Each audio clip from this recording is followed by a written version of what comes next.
get you, He-Man, if I possibly do good at the box office. What's up, guys, and welcome back to the channel. Today, as you see from the title in the background, we are talking about Masters of the Universe. Give you a little bit of preference of my fandom with Masters of the Universe here.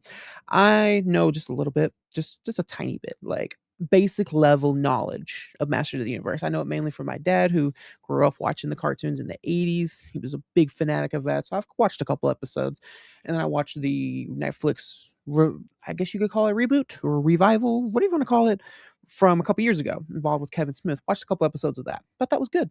I didn't mind it. But I've never been like a huge mega holy shit He-Man person until started seeing the trailers for this movie.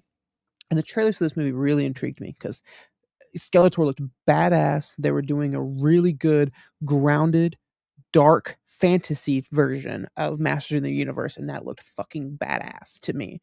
So I was excited. Mainly, like I said, mainly for the vibe of this movie, and of course Travis Knight. He did Bumblebee, and I fucking loved Bumblebee. I know a lot of people didn't really like Bumblebee. I thought it was great. I thought it was one of the better Transformers movies that he's put out, and of the whole franchise. So going into this, I was excited to see what they were going to do with Masters of the Universe, what Travis Knight was going to bring into Masters of the Universe. And just overall, I wanted to learn about this universe because, the cartoons are the cartoons. They have their lore, and there's different iterations of Masters of the Universe. There's the Dolph Lundgren, there's the 2000s He-Man cartoon, there's the Revelations lore. Like, they have different types of lore, and so I really wanted to just like a nice little package where I could be like, yes, this is the lore. I want to learn the lore. And I would say in total, this movie gave me that. Honestly, like, I walked out very fucking happy with this movie. I thought it was awesome. Thought it was epic. It was pure 80s cheese in the best possible fucking way. Seriously. Like, this review or conversation is going to be more of me just gushing because I thought this movie was honestly great. As someone who was just a basic level fan of He-Man, it has made me a fan of He-Man now. It makes me want to go back and watch Revelations fully. It makes me want to go watch the early 2000s cartoons and some of the old 80s episodes because this thing was great. And we're going to go beat by beat for what I thought of and what I enjoyed. So let's start off with the thing that I love the most. Fucking Skeletor, baby. He liked me so much that he bought the popcorn bucket. That is very true.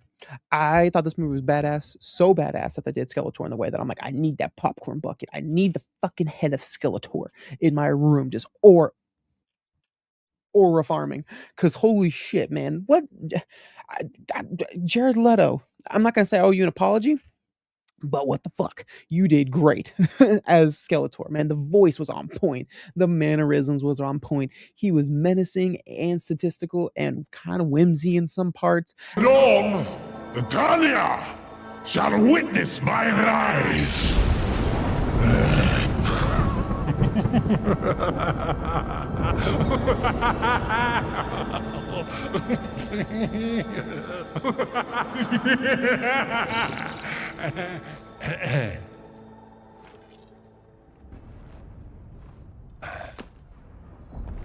That's it. I finished. Of course, my lord. When I raise my fist like that, I'm done. Yes. That is the crescendo. We'll know for the future, my lord.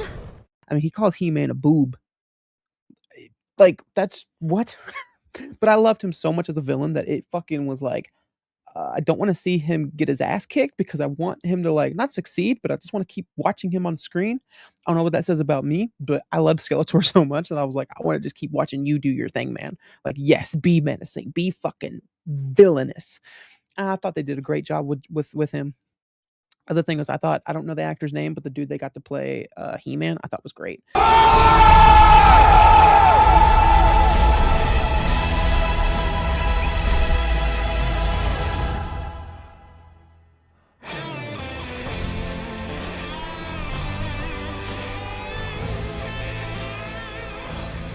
Oh wow!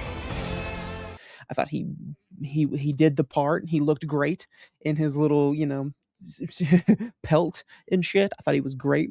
Him as Adam, a little bit of a mixed bag, honestly. I thought he was a great He-Man. As Adam, I think he played for what the script wanted, which was like this whimsy little, kind of dorky guy, kind of like the Christopher Reeves's Clark before Superman.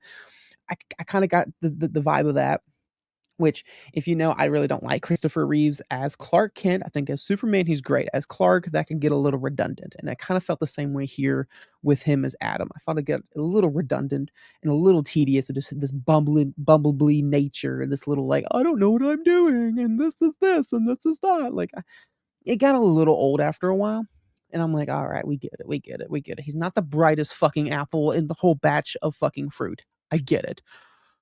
So it was one of those where I'm like, I got a little tired of him as Adam, but I thought as He-Man, he was fucking great.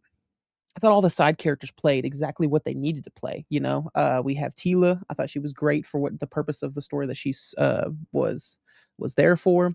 I thought all the other side characters, Fisto, Mechaneck, I thought they all played pretty well.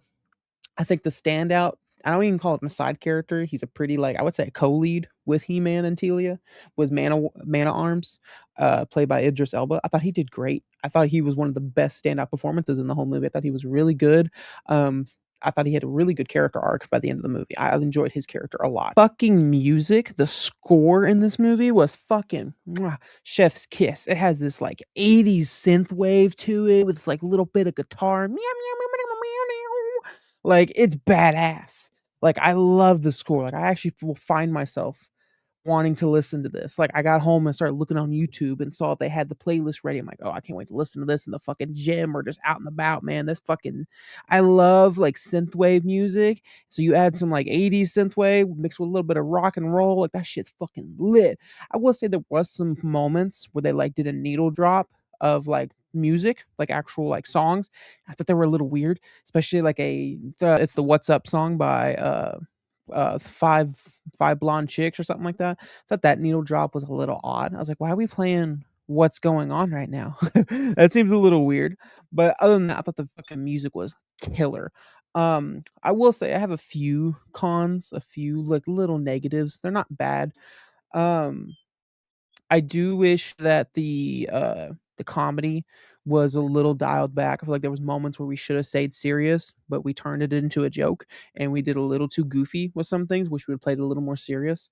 The other things too, I wish we got more Cringer.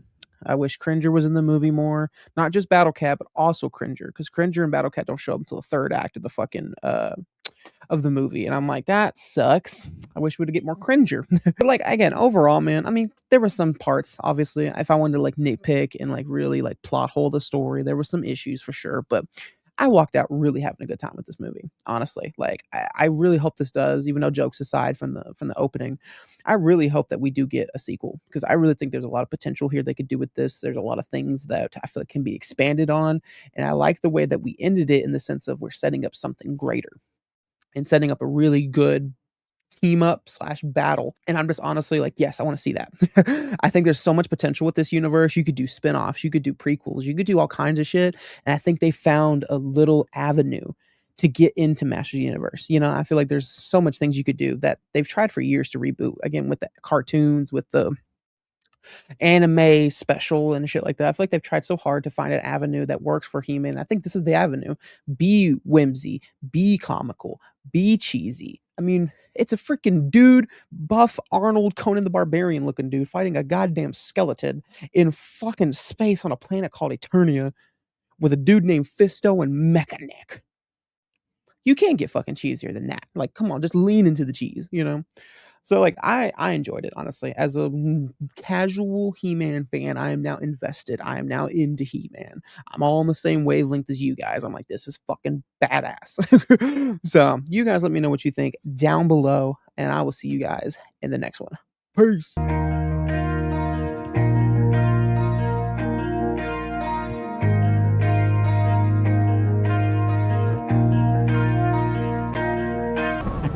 Ha ha ha ha!